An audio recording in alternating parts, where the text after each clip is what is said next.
This channel does not promote any violent, harmful, or illegal activities. All content provided by this channel is meant for an educational purpose only.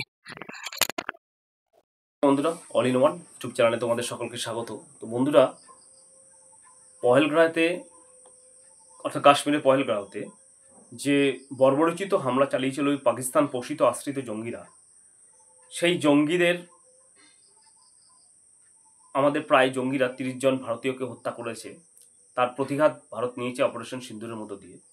তো এখন বর্তমানে দেখা যাচ্ছে total ভারতের মধ্যে অনেক কিন্তু শত্রু লুকিয়ে রয়েছে, যাদেরকে আগে রিটার্ন করার জন্য আমি বলেছিলাম একটা STF স্পেশাল টাস্ক ফোর্স গঠন করা উচিত, যেখানে NIA, CBI, ED, র থেকে শুরু করে যাবতীয় IPS, IS যারা রয়েছে, সেই সমস্ত যারা রয়েছে এবং কিছু আমাদের বর্তমান যারা অফিসার রয়েছে তাদেরকে সঙ্গে নিয়ে, লোকাল পুলিশ স্টেশনকে সঙ্গে নিয়ে এবং কি বলবো আর সাইবার ক্রাইম যারা রিটার্ন করে তাদেরকে সঙ্গে নিয়ে টোটাল একটা স্টেপ গঠন করে, যারা টোটাল সারা বছর 24 আওয়ার্স এই মানে দেশদ্রোহীদেরকে খোঁজার কাজ করবে এবং তাদের যথোপযুক্ত পানিশমেন্ট দেওয়ার ব্যবস্থা করবে। এটা না হলে কিন্তু 2 দিন ও খুঁজলো, তারপর দিন আবার চেপে গেল, তারপর আবার এগুলো আগাছার মতো জমাতে থাকবে, গোজাতে থাকবে বন্ধুরা। তো এবার আমি বলি কি হয়েছে। এখন এই দেশদ্রোহী কিন্তু বেরিয়ে পড়ছে আস্তে আস্তে। এই পাকিস্তানের যে দূতাবাস রয়েছে ভারতের দিল্লিতে, সেখানে গুপ্তচর হচ্ছে মোহাম্মদ হারুনকে গ্রেপ্তার করেছে কারা? উত্তরপ্রদেশের ATS, খুব একটা ভালো স্পেশাল মানে পুলিশ, আমাদের যেমন ওয়েস্ট বেঙ্গলে STF রয়েছে সেরকম আর কি। এই পুলিশ কি করছিল, দিল্লির সিলামপুর থেকে আর কি তাদেরকে গ্রেপ্তার করেছে। মোজাম্মেল মোহাম্মদ, যে হচ্ছে পাকিস্তানের হাই কমিশনারে আগে চাকরি করতো আর কি, এখন বর্তমানে নেই। তো তার সঙ্গে এই মোহাম্মদ হারুনের সম্পর্ক ছিল ভালো এবং সে ভারতীয় সমস্ত তথ্যগুলো আর কি পাকিস্তানে পাচার করছিল। এইভাবে সে কাজ করে আসছে এবং তার দুটো বিবাহ, একটা হচ্ছে দিল্লিতে করেছে, একটা হচ্ছে পাকিস্তানে করেছে। এইভাবে পাকিস্তানে অনেক অনুপ্রবেশকারী, অবৈধ অনুপ্রবেশকারী টোটালি ভারতবর্ষে রয়েছে, যারা কি করেছে, বিবাহ করেছে এখানে ভারতে এসে, বিবাহ করে তাদের কিন্তু পাকিস্তানের কিছু মেয়েও এখানে এসে বিবাহ করেছে, করে কিন্তু টোটালি পুরো এটা কিন্তু স্পাই হিসাবে কাজ করে যাচ্ছে, ISI এর মানে স্পাই হিসাবে বন্ধুরা। সেটা কিন্তু ভারত সরকারকে আরও অনেক আগে থেকে বোঝা উচিত ছিল এবং এই STF স্পেশাল টাস্ক ফোর্স শুধুমাত্র যদি না গঠন করা হয় তাহলে কিন্তু এভাবে চলতে থাকবে, 2 দিন ধরবে। কারণ লোকাল পুলিশের অনেকগুলো কাজ থাকে, তারা সেই সমস্ত কাজই ব্যস্ত থাকে। তাদেরকে এইভাবে মানে হয়তো সামনে আসলো সেটা কমপ্লিট করলো, কিন্তু সামনে আসলো আবার ওইটা অন্যটা কমপ্লিট করলো না, এভাবে হতে থাকে আর কি।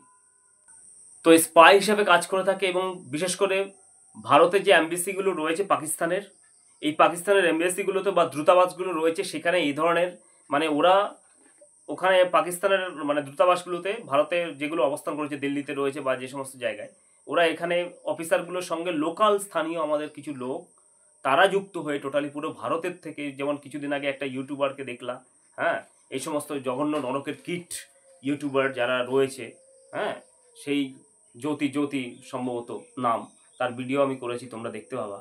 এইগুলো আর কি যারা দেশকে ধ্বংস করতে চাইছে তাদের একটাই শাস্তি হওয়া উচিত, শুধু ফাঁসি। ফাঁসি ছাড়া তাদের অন্য কোনো শাস্তি নেই।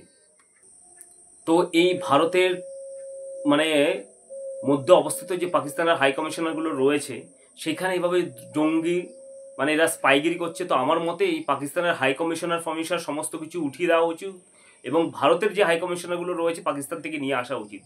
কারণ এই টেরোরিজম যতদিন না পর্যন্ত পাকিস্তানে বন্ধ করবে আর এরা চালাতে থাকবে, কারণ পাকিস্তানকে ফান্ডিং করছে USA, এটা চলতে থাকবে। তো সেক্ষেত্রে আমি মনে করি ভারতের সীমানাটাকে পুরো নির্ধারিত সিল করে দিয়ে এই পাকিস্তানের হাই কমিশনার বাংলাদেশের এখন বর্তমানে যারা রয়েছে, বাংলাদেশ যতদিন না শুধরাবে ততদিন এদেরকে উঠিয়ে বাড়ি পাঠিয়ে দাও, কারণ এরা শুধরাবে না। এরা এভাবে জঙ্গি কার্যকলাপ ভারতে করেই যাবে, এভাবে হতেই থাকবে। বাংলাদেশ এবং পাকিস্তানের সঙ্গে কোনো রকম কমিউনিকেশন নেই, টোটালি পুরো ইম্পোর্ট এক্সপোর্ট টোটালি পুরো বন্ধ। এরা যেখান থেকে খুশি পারক নিয়ে আসুক। আর চায়না বলছে আমেরিকা থেকে দিক না, দেখি কত দেবে, ঠিক আছে, ওরকম অনেক কিছু বলবে। এরা 2 দিন পরে এরা শুকিয়ে যাবে, এদেরকে একদম পুরো শুকিয়ে ফেলতে হবে। তাছাড়া এদের সাথে কোনো কমিউনিকেশন নেই, এরা কোনোদিন শুধরাবে না। এরা কুকুরের যেমন লেজ থাকে, বেঁকা থাকে, ও একটা মানে ইয়ের মধ্যে দিয়ে সোজা করার চেষ্টা করলেও কিন্তু ও সোজা হবে না, তেমনি এরকম আর কি। পাকিস্তানও এরকম টাইপের, বাংলাদেশও এখন ওরকম টাইপের হয়ে গেছে। তাই জন্য এদের সাথে কোনো কমিউনিকেশন নেই। যেভাবে কার্যকলাপ করছে এবং ভারতের সমস্ত দিক থেকে ক্ষতি করার চেষ্টা করছে, তাহলে সে দেশের সাথে আমার সম্পর্ক রেখে লাভ কি? কোনো সম্পর্ক প্রয়োজন নেই। সমস্ত সম্পর্ক ছিন্ন চিহ্ন করা হোক। এই হাই কমিশনারগুলো জঙ্গিদের আতুরঘর পাকিস্তানের, তো সেই জঙ্গিদের আতুরঘরে কেন আমরা এইভাবে আমরা শেল্টার দিয়ে থাকবো আমাদের দেশের মধ্যে দিয়ে? তো বন্ধুরা, আশা করছি আমরা 142 কোটি ভারতবাসী একত্রিত থাকবো এবং বাংলাদেশ যে চক্রান্ত করছে, পাকিস্তানের জঙ্গি সমস্ত কিছু বাংলাদেশে ঢুকাচ্ছে এবং সঙ্গে আমেরিকাও শেল্টার দিচ্ছে, চায়নাও শেল্টার দিচ্ছে, সেই চক্রান্ত আমরা ভেঙে দেব। আমরা একত্রিত হয়ে 142 কোটি এই যে চক্রান্তকারী দেশগুলোকে এবং পাকিস্তানকেও বাংলাদেশের যথোপযুক্ত আমরা কিন্তু টোটালি পুরো শিক্ষা দিয়ে দেবো।